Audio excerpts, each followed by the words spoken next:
Hi, I'm Katy. Welcome to the ESL Path.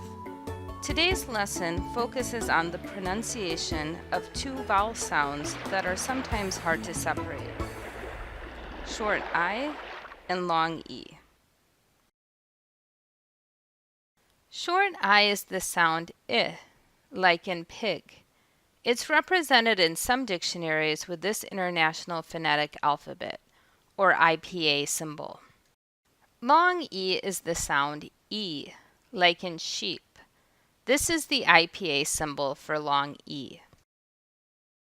Soon, we'll get to some practice to help you distinguish and pronounce these vowel sounds. But let's answer a few questions first.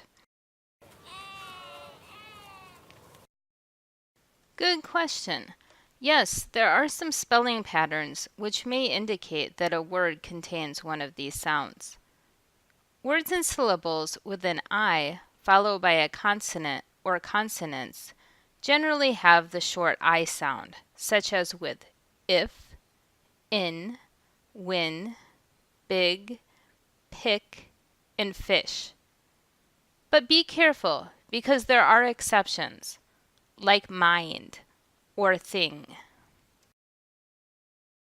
There are several different patterns that form a long E sound. EE, B, or sleep. EA, beach, or sea. E consonant E, these. IE, peace. EI, receive. EY, key. Or Y, happy or nicely. In other cases, though, these combinations may create another sound, like in ate, bread, pie, and try. So use these patterns to make predictions with new words, but it's also best to confirm the pronunciation with a dictionary, and also to make note of the vowel sounds in words as you hear them. Okay, next question. Great question. You may confuse these two sounds if your first language doesn't contain one of them. When a sound doesn't exist in someone's first language, their ears may not recognize it when they hear it in another language. Instead, this person may hear another sound produced with a nearby mouth position. If your first language doesn't contain short I, for example, you may hear sit as seat, because the mouth positions for short I and long E are fairly close to one another. Of course, if you can't recognize a sound when you hear it, it will be very hard to pronounce it correctly. So the first step, which we're getting to soon, is to be able to hear the difference. But it also helps to understand what the mouth is doing differently. Yes, let's take a brief look at the differences in mouth position when making the short I and long E sounds. Okay, first let's take a look at how the tongue positions are different. I made a drawing to show the general idea, but don't take this as an exact model. You can see that with both sounds, the tongue is high in the middle of the mouth and comes down towards the teeth.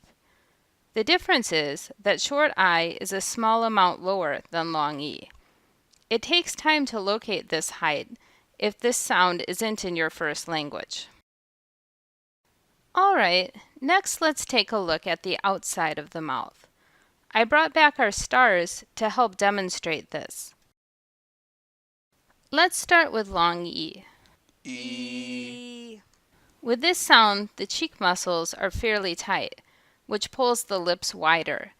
The jaw muscle is also fairly tight. It looks like the beginning of a smile.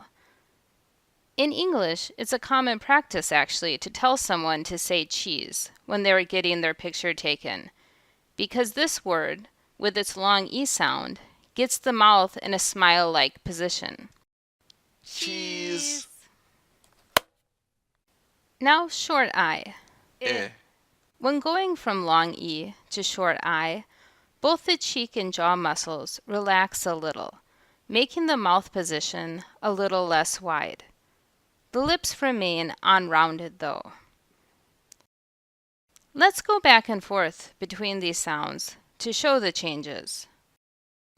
E, I, seat, sit, bead, bid.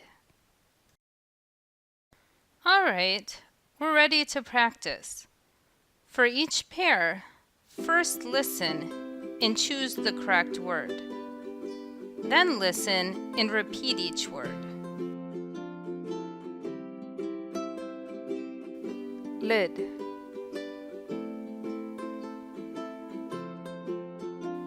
lid, lead. Cheap,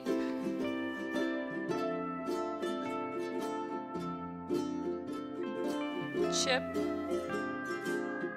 cheap. Reef,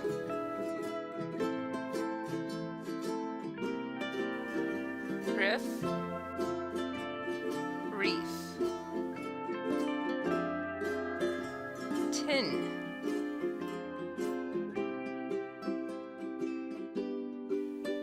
tin, teen. Seek,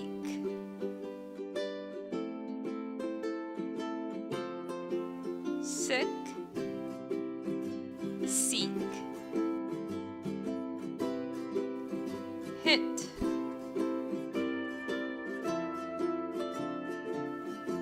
hit,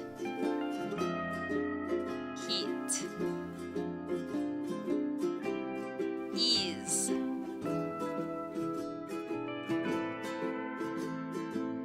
is,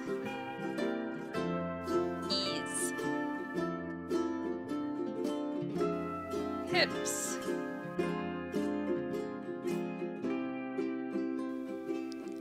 hips, heaps. It,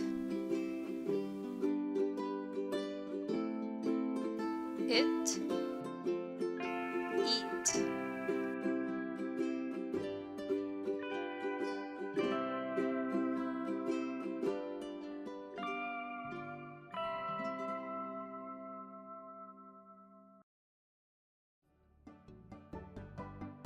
That brings us to the end of the trail for today. Keep practicing with these sounds and they'll become easier to distinguish. If you'd like to see future videos similar to this one, please like this video and subscribe. Thanks for joining me today. See you next time.